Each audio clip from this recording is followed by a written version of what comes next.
Good. Only took 4 episodes not to launch the 5th. Speak of that, let's go.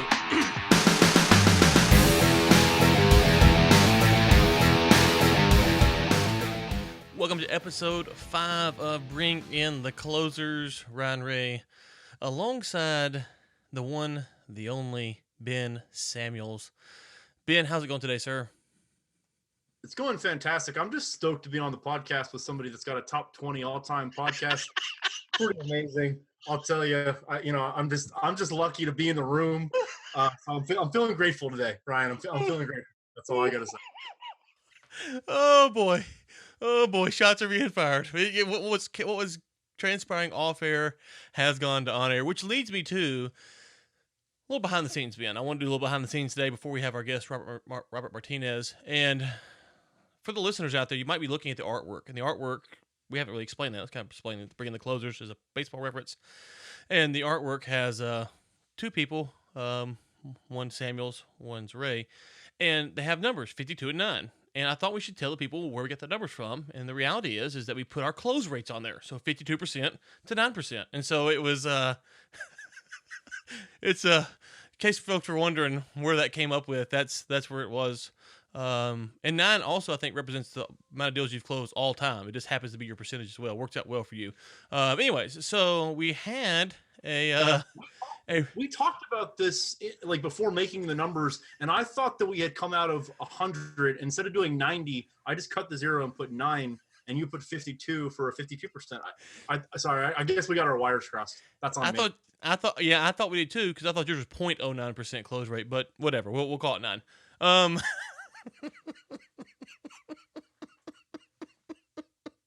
By the way, for the listeners, if you're not on LinkedIn and you're not connected with Ryan and I'd advise you get on there and connect, because I'm sure there's going to be pieces of this podcast that I'll be misquoted on, but they'll be posted on next week's feed of Ryan's. So make sure that you key in on that. You don't want to miss it. We do have a review coming in, our first review, so we're very thankful for that. Kyle Peters, who we both are connected with on LinkedIn, and he says it in the review, 5-star review, following both Ryan and Ben on LinkedIn. I've been looking forward to this podcast since it was announced. Great insight here, and looking forward to more episodes. Thank you, Kyle. And Kyle is one of Ben's 6 LinkedIn connections, so double thanks, Kyle, for being there for Ben when he needs you most. Actually, hot update since last week. Since I was at 6, I'm now at 8. So he's in one of 8 now. I'm moving in the right direction. You almost have, 9 will represent your LinkedIn connections next week. This podcast is like taking my reach from here to like just new levels. I am telling you. Well, it's good. We do what we can around here. As we said, we have on a guest. Ben, this week, real quick, let's talk about where we're going to be at. We're going to be at Midland. The Produced Water Society will have a conference. I know we'll be in and out of that. We have meetings. Now, last week, we talked about Nate not releasing the episode until the presidential 2020 election. He was able to beat that deadline, and he got it out. Hopefully, he'll get this out before we're out of Midland this week. But if that is the case, and Nate, for some reason, decided to start doing his job, thank you, Nate, then you hear this podcast, reach out to us, Ben, and we have some spots available for meetings, I believe. We do. Yeah, absolutely. And I guess all it takes is to call Nate out, and he'll get stuff done. I mean, all you got to do is call him out on the podcast. And, he doesn't edit it properly because he leaves the stuff in. But, what are you going to do? You got to take the good with the bad, I guess. But we're moving in the right direction. You can't have it all. You can't have it all. But Nate did get that done.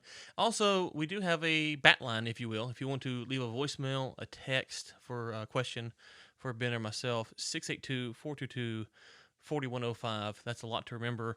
That will be in the show notes, or you can find it at bringинtheclosers.com. You can find it there as well. Okay. Ben, you said you had a surprise for me, so let's hear it. What's the surprise?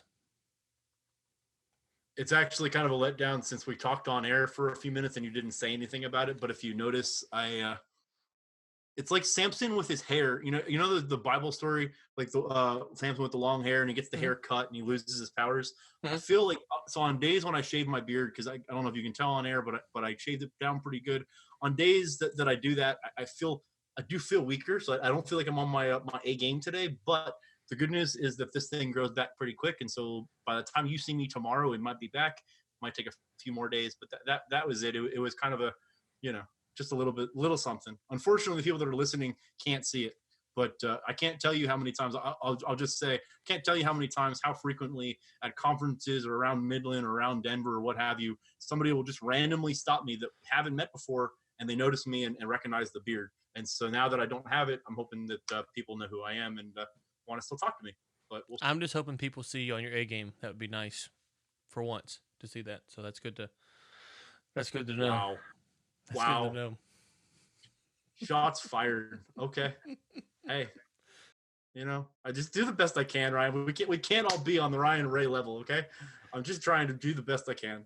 No, that's good that you shaved your beard and you will allow me some airtime this week. It's good to know. It's interesting. Ben, let me see here. I had a question for you, and I thought about this some last week. And before we get Robert on, just kind of get your thoughts on this because we don't really have a planned episode. We didn't do a lot of show prep this week, as you might can tell. I wonder who to blame. I no idea, but we'll let the listeners figure that out. At what point you're going to meet with someone, you're going to close a deal, or pitch a deal, whatever. How do you transition from the formal email to either text or informal email? What is it? Is it age? Is it gut feeling? What is it that lets you go, you know what? I think at this point now I can now text this person, including on and off hours. A formal email, I think is acceptable at all hours because everyone kind of understands that. But informal email or text, that's kind of fringe territory. At what point do you feel like you can then enter that world with someone before you've gotten a deal done with them? I generally let the other person dictate the lines of communication and the frequency and medium, etc. And so I probably, I'd love to hear some feedback from you as well on this because that's something that I think it kind of comes down to each individual person's communication style, but then also kind of how they address these things. But I'm generally not going to be the first one to send a text. I generally, and as you've probably seen, I mean, most of my emails are pretty formal, or I like to be pretty professional. I really don't wade into the unprofessional or just kind of couple word email waters too often unless I have that relationship because I think it's important to to be a professional and have respect for people's times and respect for people's boundaries. That being said, if a client calls me on weekday at 9:30 p.m. And I'm available, I'm going to pick up the phone and we're going to talk. And then, if I have something that I need to run by them, later on down the road in the deal, I probably have the same fairway to call them, off hours as well, because it's obvious that, that's okay. General strict deadline or strict guidelines. I'm never going to call somebody and pick up the phone unless I know for some reason that they're available and want to talk to me, etc. I'm not ever going to talk to somebody or call someone prior to 9 a.m. Central. And then similarly, I generally am not going to reach out to anybody unless there's a specific reason or unless I have a some reason to believe that it's okay after like 7:30 p.m. And so I kind of stay within those ranges because outside that's family time, and then also similarly, I generally am not going to reach out to somebody on the weekends unless they initiate that contact. Yeah, I think it depends on for me the level, and I'm using the word desperation here. I don't know if that's the right word, but the level of desperation to get in the contact. So, if I'm talking to someone, it's very formal email or it's through call during work hours, and we have either some kind of milestone coming up, or it's just at the point where I'm not sure if they're interested or not. At that point, I will kind of escalate it to maybe a text. I won't go after hours phone calls or stuff like that if I'm kind of concerned that this may be going wayward, if you will. But for me, that's kind of the first indicator is if things are going good. Naturally, it seems like in today's environment, it will eventually lead to a text because, and I'll set this up sometimes. Formal email, formal email, formal email. You might have a lunch or dinner. Text message, hey, I'm here at the restaurant. Well, now I've opened that texting door through a natural means that's not intrusive. It's still professional, just letting them know, but that sometimes opens the door. On the flip side, if it's not going well and I'm trying to make sure that things are, things are progressing, I have to presume on some level that this person is getting hundreds and hundreds of emails a day. They're busy, and so I need to use your phrase, cut through the noise. And so I might send a text that says, hey, Ben, been trying to reach you, everything okay, or whatever it might say. That's kind of the two general paths that I take to transition from something formal to a little bit more informal. And the final thing I'll say is, if it's Hail Mary desperation time, and I've used this before and it's actually worked. I called a client one time. They were going to give us some work. Didn't answer. Called. They didn't answer. I was riding the truck with someone. Said, "Give me your phone." Got his phone. Called the person. I'm talking 30 seconds. Different number. Person answered. "Hey, how's it going?" And you could tell when they answered, they realized I'd got him. Like, oh wow, he got me. But what happened was, we went to work for him a week later. The person was just so busy that he knew that when he got me on the phone, it was going to take 5 minutes to kind of work through the 3 or 4 things. But once I got him, it was fun. And at that point for us, though, it was a deal where we weren't even sure that this was going to happen. We had to get this phone call done. And if it didn't get done, it probably was going to fall apart. So for me, it was at the point where if we don't talk to him, if he's not answering, he's not responding, if I can't get him now, we're probably never going to do it. But that was kind of Hail Mary last case scenarios. And I've tried that other times. It hadn't worked. It has worked as well. I think a great point that you made is texting can be used, and to a certain degree, phone calls, I guess, as well. But texting can be used to kind of shake it up a little bit, in the sense that if you're emailing back and forth and there's something pressing that needs to be addressed, or they went radio silent, or something actionable happened that that's outside the scope. Like you said, that I'm a good example. I'm sure you're the same way. I mean, things get lost in email sometimes, and there are times where somebody will email me or call me, weeks after we discuss something, and they'll say, "Hey, I'm just following up on X, Y, or Z." And in the back of my head, to be honest with you, my first thought is, why did it take you a month to reach back out to me? Because there are times where I just need someone to bump something back up to the top of my inbox, and I don't take that the wrong way. And I think that if you do it with respect, and you're not blowing somebody up every 6 hours or every single day. But I mean, having that fairway, again, I love using that phrase, but having that ability to approach someone and just kind of be like, "Listen, we were talking about this, where are you on this?" There's a lot of times, just like that, like your example about the phone call. I mean, there's times where I won't answer a phone call, because I know if I pick it up, it's going to take more time than I have at that moment. And then the secondary kind of unfortunate part of that is that there are times where I forget to call that person back. And so unless they take the initiative to pick up the phone again and call me or email me or text me, it might fall off my plate. And that's just a function of business. I mean, I don't think that that's a commentary on workflow for you and I don't think that that's a commentary on taking on too much. I think that there's just sometimes, I'll be sitting in a meeting at a random time during the day, and I just simply can't pick up the phone at that time because it's not conducive to what I'm doing. But that doesn't mean that contact isn't super important, right? And so and I know I kind of went off on a tangent there, but to bring it back, yeah, I mean, I think that coming back to something that I said, I believe it was episode 1 or 2. One of the other things that I'm thinking about in that context is always, like I mentioned, I'm tuned into that radio station, WIIFM, what's in it for me. And so I need to understand, why am I reaching out to the person? What am I asking of them? And what's actionable? Like, what are the different ways that this can go? And if I can present the communication, whether by text or email or what have you, with that prism in mind, what I try to do a lot of times to kind of navigate what we're talking about is I will intentionally think through the different roadblocks and different avenues that someone, like the different things that someone else may be thinking. And in my email, I'll say, okay, so here's what we're looking at. If you think X, here's what we can do. If you think Y, here's what you can do. If you think Z, here's what you can do. Respond back to me how you want to take next steps, and we'll move forward. Because then that just allows them to like pick one of the options and then puts the ball back in my court, which I'm happy with. I'm comfortable with that, right? And so Right. And so, I mean, what do you think about that?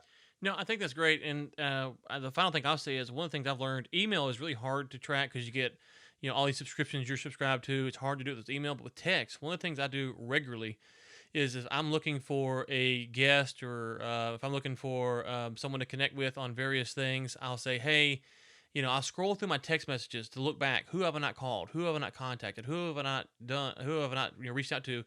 And in that, I find the occasional text that I overlooked. So by me trying to be proactive to dig up old leads or whatnot, I will find an old text that I happen to look up, and I always leave on read receipts because it puts the pressure on my text message. At least it puts the pressure on me to make sure that I do respond to them because the read receipt, they saw that I read it.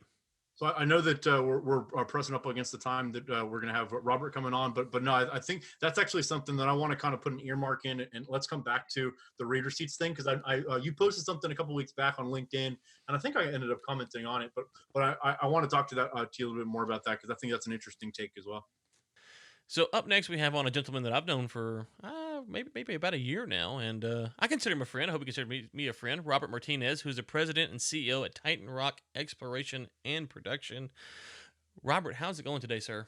It is going great. It's a Monday morning. I don't know when this is going to be put out, but it's Monday morning, and gas prices are low, oil prices are low, and we're trying to make the best of it. Yeah, the prices are definitely not where folks want them at.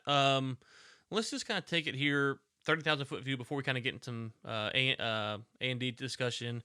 Obviously, I said Tight Rock Exploration and Production, but who is that? What do you guys do? And obviously, nothing, no trade secrets or nothing, but just kind of 30,000 foot view for the folks who aren't familiar with you guys. So Titan Rock E&P was started in 2017, and we're primarily a conventional operator with focus in the lower 48. What we've discovered is that we've had some success picking up some assets with an underwriting it for a conventional vertical type play and unconventional locations. The team we have here has got a background in horizontal drilling as well as grindy, blocking and tackling conventional assets. And so we have a pretty good skill set, and we're out there chasing the market, trying to acquire and grow. We've picked up a couple assets in East Texas, North Louisiana, so that's kind of our foothold right now. But we're looking for liquids, and I think right now in this price environment, it's a good time to buy. Obviously, some people may wince when I say that because good deals are to be had in low prices and high prices if you got a great operational team or some guys who know what they're doing, and you can cut a good deal in high prices as well.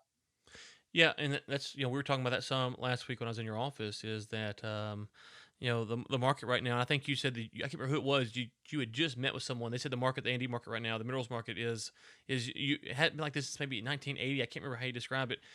You've been in this business, and quick side note is me and Robert met last year, but we actually worked on a project like back in 2012 or something together. Didn't even know each other, so we've kind of come across each other in various circles over the time. But you've been in this business for quite some time. What is the state of the market now from your perspective, and what are you hearing on the street? So, from a general market perspective, execution operation, we're in uncharted territory. You see the oil shale and gas shale booms taking off. We're in kind of uncertain times. From an A&D perspective, it's the same thing. Um, there's a lot of folks not wanting to transact, not wanting to move. The market's a little volatile. The prices move up and down quite a bit. So it's very hard to pin down a value and make a transaction happen. So we're actually seeing pretty healthy deal flow. However, the closings are down significantly over the last 2, 3 years.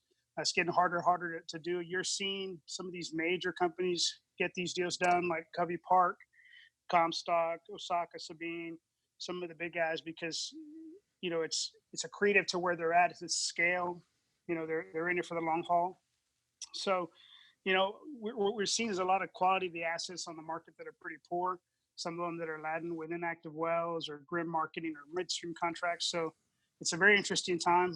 Some of the investors are pretty skittish right now. We met with a company last week who's in the long game that raises a big fund and goes out there and execute. Their cost of capital is important, and they're having a tough time even raising money. The environment right now, as far as politically and just from a general sentiment of the investment community, oil and gas is just not sexy right now. But however, almost all these endowments and all these funds have a toe in it at some point or another, and they like to get some more of it. They're just a little skittish right now. So that's kind of the long and short of it from an acquisition side of it.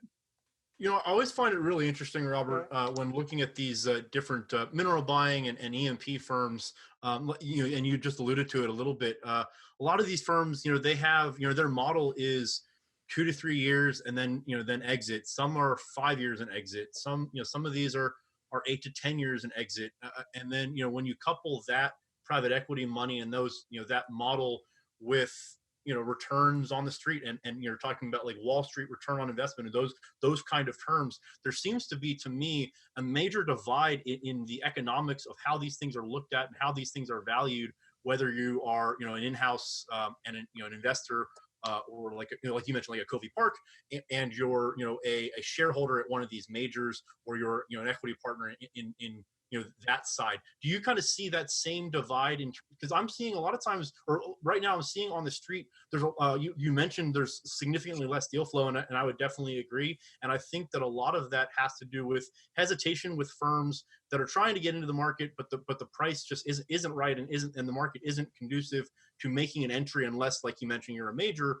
But on the other side, a lot of these firms, it's really just a cash flow model. You need to accrue as much cash flow as possible to make the investors happy, and that doesn't allow you to really plan for the 3, 5, 10-year horizon. What do you think about that?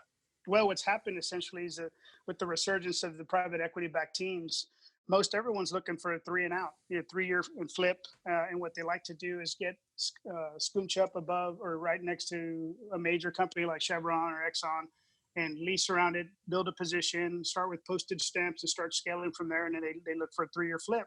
Well, these major companies got all they need. They've got their fill, they've got an inventory, sometimes dozens of years of inventory. So they're just not in the buy mode when you have that much rock that you're never going to get to. So it's really caused a pretty major issue with private equity backed companies, because now you've built a team and built an infrastructure and a group that is about leasing, drilling a couple wells and flipping, to now we actually have to make this work. Now we actually have to be cash flow positive. Now we actually have to build a company that's going to return capital to the investors. And that's something that a lot of the investors have woken up to in the last years. When we set up our company, we set it up for a cash flow positive. We're here for a long time. Our equity sponsor is really great about that. And, we don't have a 3 and out flip. We can flip in 6 months. We can flip in 16 years. And we built a team for the long haul. Now, our skill set's such that we can turn around and go horizontal if we want to. But a lot of these private equity-backed companies that you read about that are NCAP or NGP-backed aren't set up that way. And the skill set of the technical folks that some of those 3 and out type companies are built upon can't get grindy and block and tackle and go out there and execute a plan for the long haul. And so now you're finding some major issues within the teams and the portfolio companies to figure out, okay, how do we pivot and how do we become a real cash flow positive company? And this is where, the winners are going to win and the losers are going to lose. So I'm curious, Robert, just quickly, I don't want to take us too much off on a tangent, but something that I've been ruminating on for quite some time, and it doesn't seem to be really being employed out in the field in the Permian. It seems to me that it would make a lot of sense for some of these private equity-backed mineral buyers that have large, mostly undeveloped positions to JV with an operator and bring that operation in-house under the private equity, mineral, whatever you want to call it, umbrella, and be a fully stacked. So you buy the minerals or you lease the minerals, and then you bring in the operator, so you have control over your horizons, and you have control over your cash flow, et cetera. And you can poke as many holes in the ground as you want to, as opposed to buying up acreage around one of these majors. And like you said, I mean, if you're buying up around like a Chevron or Exxon, I mean, those guys have dozens of years of inventory to drill through, and so who knows when they're actually going to get to that position. Do you see that, or what would you say to that? So you said an interesting word, and you're talking about minerals. Minerals and non-operated assets are something that can be a thorn in an operated company's side, and that's something that I'm seeing a lot of several independent horizontal drillers take note of, and they're trying to shed the non-operated assets and the mineral assets. And the reason for that is because you still have to deploy capital dollars into that. But wouldn't you want to deploy capital dollars in projects that you control and operate? And so most of the private equity companies aren't going to set up a top to bottom full value chain company from operations to minerals to royalties, et cetera. They're going to focus on what they do best. Most of the time when you're meeting with these capital equity or private equity sponsors, they want to back a team that knows what they're doing and they're good at this one thing. So they're just not set up to be good at royalties, set up at minerals, set up at operations, set up on shale, set up on conventional. So I think I know where your mind's at, but that's going to be something that's going to be left to more patient capital and more flexible capital. And that's not something some of these companies are willing to do. Let me ask you this, Robert, and I've talked about this before. And I don't think if I've asked you, I don't remember your answer, so I'm asking you here. one of the things I've theorized, especially for like the Permian, is over the next 5 to 10 years, we're going to see more of the Exxons, the Chevrons, because they're in a better position to not only hold the acreage, to pipe it, and to refine it. Um, do you think we will see I know you said these companies aren't set up for that, but do you think that maybe Wall Street will come in and put a little pressure, and say, you know what, guys, you need to diversify, or you need to have better partnerships to pipe the product, not just get it out the ground, because if you could have that, you can have a different business model that you can work with other producers as well. I think that's what the majors were founded upon, right? The reason the majors became majors is because through acquisitions and divestitures, they picked up assets, midstream assets, downstream assets, and I think that's how. If you look at the history and you read the prize and see how other companies were formed, that's essentially how things came to be and how companies became fully integrated. And they're going to continue to do that. But if you really look at companies like Chevron, Exxon, so on and so forth, Shell, BP, they're international companies, and so all their projects across the globe are competing for capital dollars. And I'll be honest with you, several of those other projects in overseas are much more lucrative and much higher return than what we're doing here with shale oil. One of our investors was we had a conversation last year when people were just putting holes in the ground and going horizontal, and he said, Robert, how are these people making money? And I ran a couple of models and a couple of traps, and it's like I'm not understanding how they're making it either. I think it's just scale, right? And again, some of it is okay. Let's get up next to Exxon and it's flipped, but that's not here anymore. I don't think that's going to happen. Hey, real quick, Robert, just when you're talking, as far as audio goes, yeah, you're blocking your view. Audio sounds fine. So for the podcast, it won't matter. Nate will cut all this out. But if we do for video cut, it will be in the way there. Ben, do you have a follow up, or can I go? You tell me. Okay. So let's sit back here. We talked about the uniqueness of the market and things like that. One of the things I'm curious about is, I'm sure because you work for an E&P company, a lot of people want to get in your door and they want to talk to you and to your staff. Let's walk through, how do you guys view the cold calls, the people dropping off packets? What advice for folks like Ben and myself? Would you say, hey, if you're wanting to be in this market, you want to be a closer, a deal maker, a mover, shaker, whatever, open behind the doors and say, these are the do's, these are the don'ts, at least for where you've been. And we didn't even cover your impressive backstory. So you've worked at some pretty impressive companies as well. So just kind of, pull the curtain back for a second, if you will. Well, like the other day you came by with Chick-fil-A, that was well received. That seemed to open the door just fine, didn't it? That worked. Yes. Chick-fil-A works. No, you're right. We do get a lot of contact, a lot of emails, a lot of cold calls. But you know what? Quite frankly, cold calls, you got to do that sometimes. That's when I was out raising equity. That's what I had to do. They didn't know me from Adam, and I had to get in the door and explain them, essentially sell yourself. So I sympathize with folks that do that. I could never sell anything. It's a tough way to do it, but Ryan, a lot of times, not just you. Dropping in unannounced is probably not a good thing. We do get a couple of folks that do that. They'll show up and unannounced. However, I will say, if you want to get them out of there, to at least say hello and exchange cards. Sometimes showing up with something, some cookies, you got to at least go out and say thank you and make contact with that person. So I've seen that to be probably the best way to do it. What I do see also here recently over the last 6 months, it really irks me, and I highly recommend you don't do this, is we get an email from someone that says, hey, I've reached out to you a few times, you haven't responded, just want to see if you're interested in talking. I go back and search my emails, and I've never heard from this guy. So I see more and more people doing something like that. It's a little excessive. So, let me cut in real quick there. So what you're saying is, it's not so much that you mind someone saying, hey, I've sent you 2 or 3 emails, you haven't responded. It's that they actually haven't sent 2 or 3 emails, and you go back to verify it. Then they're just a liar. They're trying to cut in line almost, because you might be sympathetic to someone who's been working the angle for a few months, but if you haven't, it's almost like, hey, we're starting on false pretenses here. That's right, and that's actually happened. But you know what? I think people are people, and you put yourself in the other folks' shoes, and you try to be reasonable. And I used to take every single phone call, every single email, but we're just out of time. We don't have a lot of time like we used to, and I may be speaking for myself, but at least, they're human beings. They're trying to make a living. At least offer them the courtesy or an answer or a response. Hey, I'm not interested at this time. Even on LinkedIn, the same type of deal. Yeah, absolutely. No, Robert, I think that's a really good point. And Ryan, I don't know if you've seen that, but I've actually seen an uptick in that as well.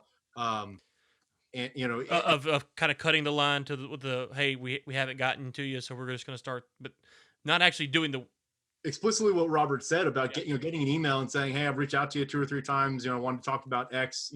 Where are we?" And and just like Robert, I'm sure and you're the same. I mean, I've got a pretty good log of who I'm connected or who I've interfaced with and who I've had conversations with. Maybe I don't remember every minute detail, but I'm certainly going to remember if I've contacted somebody, right? And to not hear, and then to, because basically you're putting it on me that I haven't engaged when you're, just kind of trying to open the door. And so, yeah, I mean, I think that's just a respect of time thing more than anything else. And Robert, just to circle back, I mean, I think my only comment really to that is Ryan and I talked about it earlier on the podcast. And I don't know if you listened to the first episode, but I think I briefly talked about it on the first episode as well. But I learned something early in my sales career. I'm always tuned into a radio station called WIIFM, What's in It for Me. And what I mean by that is whenever I'm talking to somebody, whether it be an external or internal stakeholder, I'm always trying to, think through the prism of whatever that other person's context is with the conversation and bring value to them in that light. And so when someone, comes at me in that way and says, "Hey, I've tried to reach out to you 2-3 times, what's going on?" and they haven't, that just is completely diametrically opposed to that, to that mentality, I guess you'd say. And so that's like, even in addition to that, if you're going to talk to me or if you're going to try to interface with me, treat me with respect and let's start the relationship organically, because if you just try to beat the door down, I don't know about you, Robert, but if somebody is overly aggressive and sometimes it's just as simple as someone will call me, we'll have a conversation, and then I'll get 10 follow-up emails in 2 weeks. Sometimes it's just a little bit too much, and you kind of got to read the room. I mean, what do you think about that? Well, here's the thing is that I spent a lot of my career on the service side. So I've been on the wrong end of a butt chewing before. And I understand what it's like to go out there with a client that's just too busy to make time and it's got too many things going on. And I don't want to say be persistent, but be respectful of their time. If they say no or no, thank you, not at this time, then that means no, thank you, not at this time. I don't know what else to say about that other than, one final thing on that. If you really want people to answer your phone calls, and make some time, be the best at what you do. Offer a service or a product that's exceptional and best in class. If you can do that, they're going to be calling you. Trust me, I make some phone calls every day too. And I need something and I need you to help me with this. And so be the best at it and get the word out. One other way that works pretty well too is find out who they're connected to and see if they can make an introduction. That always works as well. Let me ask you this, Robert. So, how do you evaluate? You guys at Titan Rock, I'm sure you kind of have, this is your core area. This is what you're looking to do. I know you'll have a couple of other little small business units that you're deploying and looking at. But someone does get with you. They do meet that meeting. You talk about being the best that you do. But how do you balance that when saying, you know what, I finally got a meeting with someone like Robert Martinez. I want to make sure that I want to pitch X to him because that's what we talked about. But I have other things that might be of value to him. How should people, in your opinion, handle that where they bring you in the most respectful amount of time possible, the main thing, but also don't let you miss out on something else that they might have that is of value? So that's a tough question. The reason is because everyone's different. You remember these personality tests that they make you take to determine what kind of person, and every person responds differently to that. Some people want the social aspect, talk, where you from, tell me about your background. Some people want you to just get to the point. And so it just depends on who you're dealing with and what they're interested in. If you're coming in with a superior product or something that really makes sense, then it should be a problem. Like, for example, I get a lot of requests for SEO support for our website to help us get our product out there. Well, we don't sell a product, right. So it doesn't really do anything for us. Know that before you walk in, that kind of stuff. You've been in the business we won't date you here. We'll say a few years. You've been in the business. You've worked for bigger companies. Now you work for a private equity held company. That's I hate to say smaller because it has a negative connotation, but that's not what I mean at all. I respect what you guys do. You've worked with engineers, land people, big money folks, small money folks. In your opinion, what makes the people who succeed in this business long term, and what are the ones that you see that they can last through a shell boom and then they're out? So walk us through that. What makes us be successful in this industry? So the technical abilities first and foremost. I think if you're going to make money in this business, you need to understand and know what you're doing. I mean, bottom line is, do you know what you're doing? Execution. Secondly, integrity and character. I mean, those are major things. Do what you say you're going to do. Come through on the deal. those kind of things are important when you're trying to build a reputation as an operating company. One, you better know what you're doing on the ground. You better know how to execute, and if you don't know what you're doing, find someone who does. And secondly, come through when you're sitting there talking to someone, and you put your hand on the table and say, if we get this done, we got a deal or not. Follow through on that. And so I think those are the primary things. But honestly, the fundamental aspect of a successful company is its people. No question about it. Wells come and go, fields come and go, shale comes and goes. But if you got great people and they want to be there and want to show up every day, you're going to succeed because there's a lot of trust there. There's a lot of expertise there. And there's a lot of integrity and character. So I think having the right folks is going to be what makes or breaks you. Too many times you get some people that start out great and they build a team around them, and some folks fall off the wagon or just aren't in it for the same reasons that you are, and things kind of go sideways. But trust and good, solid people are the key. So Nate, if you're listening to this, those last 90 seconds, that's the 90 seconds that we need to cut out of this episode. You did an okay job last time, but that Robert, that was phenomenal. I love I think it's so important for people to grasp that, because I think, and I don't want to be long-winded, so I'm going to cut to a couple of different points I wanted to make. Number one, I think it's so important that what you said about, if you don't have the answer, reach out or talk to somebody that does, because there are people in this industry that are willing and able and ready to help, in those capacities. And if you don't have the answers, but you maybe have the connections, there's ways to kind of bridge the gap. And then also I wanted to quickly address something that you said just a couple minutes ago about being, best in class or bringing the most value. And I think really what that comes down to for me, but if you have a product that you firmly believe in with everything, and the technical side is right and it's priced correctly, and you're presenting the right product in the market, I would argue that those three things kind of get the sales job done for you, right? And so you should be able to, if you have the conviction in your product that it truly is the best, like you mentioned, it should be kind of reversed. The service companies, the clients should be reaching out to you and saying, hey, I've heard that you're the best in show. We're doing this. Let's talk. As opposed to having the salesperson have to beat every single door down and go door to door. And I'm not saying that people doing that and going door to door, I'm not saying that that's a bad model. I'm not saying that there's not a lot of value to that. I guess my only point is, if you've done a lot of the front load work, if the company, I should say, has done a lot of the front load work to make sure that the product or service that they're providing truly is the best on the market, that in and of itself should be the marketing plan and the sales tactic. And you should have a lot more focus, or you should have a lot more traction coming inward. Would you agree with that?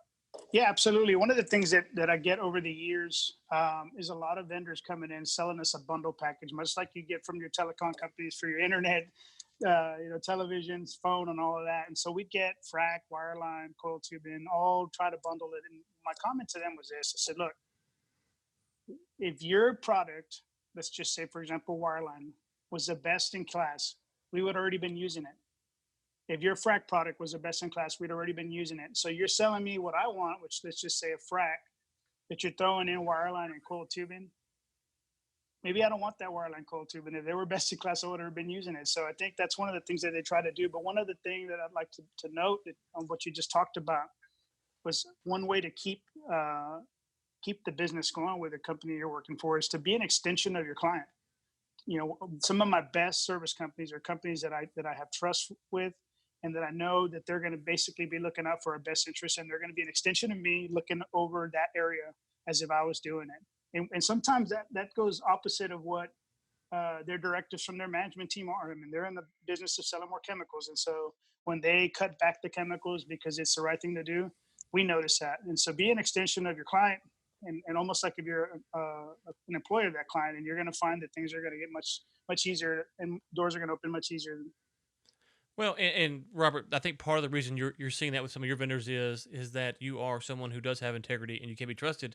Whereas if some clients that you can't necessarily trust them to be the extension of them, and that's what makes it hard, because they may not always be upfront with you. So I think you have probably earned that reputation where your vendors can feel comfortable to have an open exchange with you, and that's hard to do. It is, and like I said, I've been a vendor before. It's a tough life, and it just goes back to what I teach my kids. You got to believe in the golden rule, and it's the same thing with employees and when you're managing people. The people that came to work for me, they didn't have to come to work for me. I spent some time with them. I've known them. They've worked with me before. There's trust. They know what they're getting, and they know that we got the right attitude and we're going to do things the right way. And so when you have that kind of mindset, people want to come to work for you. It's not always fun, and when you're going through some tough times, that's what kind of gets you through that. Well, I know we were up against the clock here. You have been gracious with your time, and would love to get you on before NAPE as we go through the end of this year. Get ready, maybe a pre-NAPE kind of breakdown, maybe kind of nerd out for maybe an hour or two. I don't know how long we can get you, but nerd out for a little bit longer on what's going on and what's changed between. We got summer NAPE, which is 2 weeks away, but the big NAPE's coming in February, and so I'd love to get you maybe just after the new year, right before NAPE, cut out a little bit of time if you're available to break down for our listeners, because this has been fantastic, and you've done something just, and I appreciate this. You have done something that a lot of E&P guys won't do, which is get out there and speak honestly to folks who are like me and Ben, and these are the questions that we want to know all the time, because when you're in an environment, as you say, as you're in a vendor, you're trying to sell, you're trying to convince, you're trying to make a deal happen. You're always wondering, what is it they want to know? What is it they want to hear? How do I? Because let's be real here, all three of us.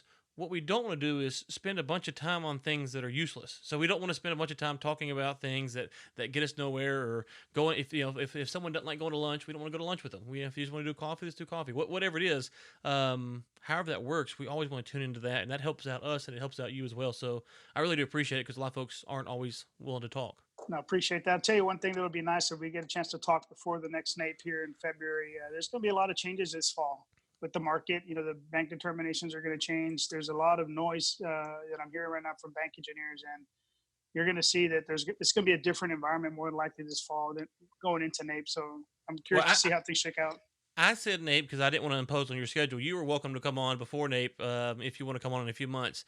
We will have you on as often as you want to come on. I just didn't want to superimpose on your schedule. I was trying to be respectful of your time, as you mentioned earlier, so I didn't want to superimpose that. Well, Robert, anything else that you want to get out there? I don't know if you've got any. I know you've written technical papers before for SPE. I know you do some presentations sometimes. I don't know if you have anything going on like that right now. So if there is, or plug, promote, feel free to say that right now, so folks could know anything that you want them to know about yourself or your company. We're not selling or plugging anything. We're trying to acquire. So at this point, we're looking pretty heavily at different assets, and we're pretty busy, but we're growing as a company. And so if anybody want to sell producing assets, we'll be all over that. We don't have any geographic restrictions, and we're chasing all the deals just like everybody else is. Well, it sounds like on that note, Ben and I will be putting together an email to send over to you. my ears perked up a little bit at the end there. Well, Robert, it's been great to talk to you. Enjoyed getting to see you Friday, and I think we have a meeting. I don't know, next couple of weeks I'll swing by and chat. And thank you so much for doing this. It's been good getting you over the past year. And I will say this: one of the nicest guys I've met in the industry, Ben. I don't think I told you this. So the first time we exchanged a text, he reached in through our text line, and then the next thing I know, he went and bought my lunch at the Dallas Petroleum Club. So that's the kind of guy he is. So, but you didn't tell him why I reached out, right? Well, let's not talk about that online. There sounds like there's a story there. I'm looking forward to hearing that. Well, it's going back to being honest and open, right? I just had I said, Ryan, no, we got to talk here. You don't know who I am, but no, and I'll tell it real quick. He sent a note, and he said, we always ask for listener feedback. And he sent a note and said, hey, you guys, I think it was Text on Guest Podcast. He goes, y'all kind of banter too much, and my commute is this long, and the beginning and the end is just not enough useful information. I like the middle part. Could you cut that down? And I didn't like it. It hurt. I'm not gonna lie. Anytime someone says they don't like stuff, you're always like, but what I said, I think I remember correctly, is I appreciate this. Josh and I are gonna talk about it. Also, just so you know, we get a lot of feedback on the beginning and the show that some people like that the most, and so we're trying to balance this out. It's really hard, but I think that's what I said back to you, because I was trying to be honest as well, and from that, it spurned I think a pretty good relationship since then. No, it's been great. Actually, what's happened is I'd get on the tollway and come down, and I'd lose the last 20 minutes of your podcast, so I'd be the whole day thinking, what did I miss? And I'd have to listen to it on the way back. So, but no, it's been great. Thanks for what you guys do. It's a fantastic podcast. I'm a listener of two of them, and I think this is going to be the third one. And there we go. Keep it going. Well, Robert, I will say, I tell Ryan this pretty consistently, that only about 2% of what he actually says is worthwhile. So if you're missing the last 20 minutes, believe me, you pick the value up. You're good. Man. I'm good to go. Man, on the next episode, it's okay. Man, it's rough being me. It's lonely at the top, fellas. It's lonely at the top, just so y'all know. Thanks for your time, Robert. We appreciate it. Appreciate it, guys. Y'all have a great one. You too. And that was, once again, Robert Martinez, President and CEO at Titan Rock Exploration and Production. Ben, top 2 takeaways. Top 2 takeaways. I like this a lot better with another guest on, so I don't have to listen to everything. It's not everything you're saying is just directed at me. I get to kind of pass it off to somebody else. I think Robert, what he hit on a couple of things. I mean, if you're going to rewind this podcast and listen to a couple of things, I would rewind back to his answer about the landscape and the market and kind of what's happening. Because I didn't talk about it. I didn't follow up. One of the things that that I think is really important. We can talk about this at length on another podcast, but I think that the mineral market, specifically the Permian mineral market, but just the mineral market in general, is going to be massively different in even 6 months, maybe 12, maybe 18 months from now. It's going to be unbelievably different from a number of different perspectives. One of them, I've got the hypothesis, and again, we can talk about this on another episode because I know we're running out of time here, but I've got a hypothesis that sometime the next year to 18 months, you're going to see about somewhere between $4 to $7 billion of private equity money that is currently backing some of these mineral buying groups out in the Permian. That's just going to leave the space altogether. They're not going to reinvest somewhere else. They're not going to be looking to deploy that capital somewhere else. I think that there's a lot of money that is not getting nearly the return on investment they were expecting. And so I'm expecting a lot of these funds to just go belly up completely and move out of the space and have a fire sale of assets. And I don't mean fire sale in terms of pennies on the dollar. I just mean getting the assets sold as quickly as they can and moving out of the space. And I know that's pretty aggressive. And I know that I'm sure people are going to listen to that on the podcast, and I might get some messages about that, good or bad. But I'm pretty convinced my conviction on that is pretty high. And so that's something I'm kind of bracing for impact on. Okay. Yeah. And just real quick, slight apology to Robert here. It was impressive. He had like pages of notes he wanted to go over. We just ran out of time, and we didn't want to, when we're booking a guest like Robert, he's so busy. We wanted to keep him in a limited window. And so apologies to Robert. We didn't get to everything because he did, man. He was pulling up pages of stuff that he wanted to break down some of the deals. And so anyways, so thank you, Robert. And sorry we didn't get to that. But and Ryan, if you'd like to take a couple weeks off, we can put Robert in the chair and see how that goes. Robert, no. Okay, sorry. I mean, I didn't mean it. I was just kidding. Yeah. Wow. I continue to be the whipping boy of this show, and that's the new name. Bring in the whipping boy. It's just tough. It's just tough. Anything else that you learned from Robert today? I mean, I know you know it all, but maybe you learned something. I learned a ton. I'm going to be listening to that podcast again. I thought that was a really great conversation, and I'm looking forward to having him on again. Either back into this year or around Nate. I think he's a great guest. Welcome anytime for sure. It's crazy. A bum like me knows a guy like that. I know. It's just insane. Ben, top 20 podcast all time. Top 20. I mean, you can't say it enough. That doesn't happen overnight, Ryan. I mean, come on. Well, it doesn't. You're right. No, I thought it was great. Robert's super knowledgeable, and hopefully, we've said this before, listeners. If you do deals or you're in the market, we'd love to get you on. We'd love to get on a lot more guys like Robert as well, because it's kind of a thing that all people in the business, we always want to know, what do they think about stuff? How are they looking at stuff? Because when you're going to pitch, and something he said is, being respectful of their time and pitching it the right way and things like that. And I agree fully.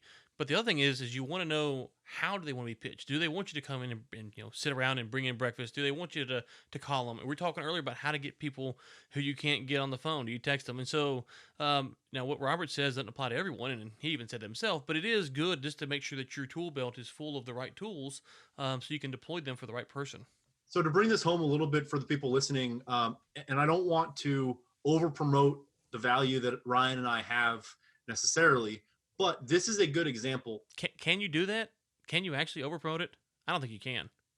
I don't know, but I'm not going to try. I don't know. We'll see. I'm not sure. You tell me after I say what I'm about to say. I don't know.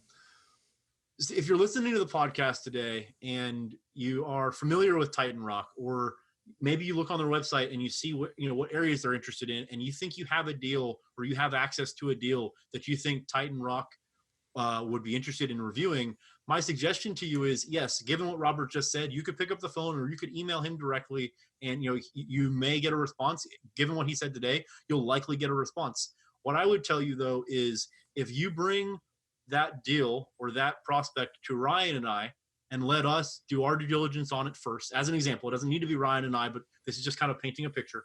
But if you were to bring the deal to Ryan and I and let us do the due diligence first and get it under, get it so that that Ryan and I understand it, we could then walk you into the door at Titan Rock, knowing how Robert likes to be spoken to, knowing how he likes to see deals, knowing how they like to transact.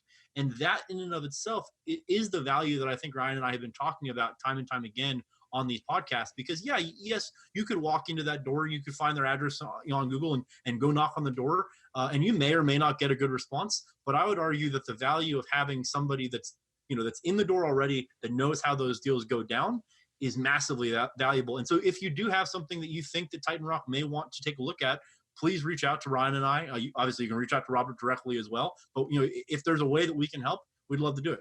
Did I over promote? Was that? Well, yeah, and I would just say it like this: is that most of the things that Ben and I work on, if we're having to work on them together, it's because one of us has a deficiency in our network or our expertise or something like that. And so I get to work on deals with you. What do you mean have to? That's rough, man. I mean, I was trying to be nice. Huh? What?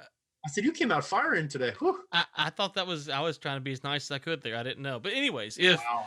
But it wasn't as a slide. I don't even know what I said now. Cut that from the tape, Nate, and play it at 2-speed. No, I think my point is that part of what you're getting at is if you go back to one of the things that Robert said, and this, again, I don't think this is a self-promotion. This is a general tip. You look at what Robert said. He said, hey, how do we get in your door? And he talked about, how he used to try to do these things, and, we all sympathize with that. It's a lot easier to partner with someone who has that proper network. And one of the things we're talking about, and we'll get into future episodes, is actually creating this type of referral network, because it's a lot easier if Ben can introduce me to someone to get a deal done than calling, taking chicken biscuits, dropping off a packet, all that stuff. And so I don't think that's an over promotion. I think that's just a reality. If they're, so I would agree with that. Anything else, Ben, before we get out of here today? I would like to thank you for the Rangers tickets in lieu of the Chick-fil-A. I think I won that deal. Man. Sorry, Robert. Now, thanks. Well, hold on. Assuming Robert hasn't ended his commute and he's already in the office and not listening to this part. Oh God, yeah, that's true. But man, well, I'll be taking Robert to a Rangers game. It looks like now. Thanks a lot, Ben. And you went fishing, and he didn't go fishing either. So I didn't say that. I know, but now I'm just confessing. Now it's just coming out of me. So Nate, if you have that picture of the fish that Will caught, can you put that up, superimposed? No, good Lord, no. Okay, well, widescreen. We've berated Ryan. We've talked about Ben's 0.09% close rate enough for this episode. We will be back here next week. Do we have a guest, Ben, next week? I know you mentioned it offline, and if you don't, that's fine. I'm just curious. Are we having a guest next week? Waiting to confirm. Unclear. Okay. Might have a guest next week. If you want to be a guest, you want to comment, question, concern, bringintheclosers.com is where you can send in those notes. You can connect with Ben and I on LinkedIn. That will be in the show notes, 682-422-4105. You can send a text or voicemail. Ben, did I miss anything on ways that folks can connect with us there? As always, you killed it. I killed it. I've never swung at a pitch I didn't hit. And until next time,